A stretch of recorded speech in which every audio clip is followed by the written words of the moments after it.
निंदिया के मतल मैया खोली ना पलकावा देखी रौर दूरे आए रौर सेवकावा कि घंटी बजावे कोयलिया 4 बजे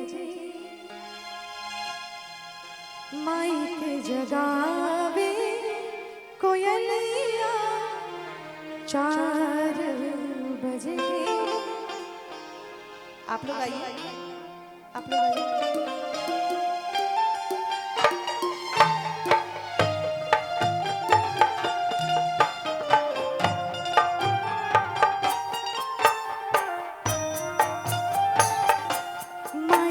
जगावे कोयलिया 4 बजे माई के जगावे कोयलिया 4 बजे कि 4 बजे हो 4 बजे हो 4 बजे हो 4 बजे कि बजावे कोयलिया 4 बजे माई के जगावे कोयलिया 4 बजे।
कि घंटी बजावे कोयलिया 4 बजे माई के जगावे कोयलिया 4 बजे कि 4 बजे हो 4 बजे हो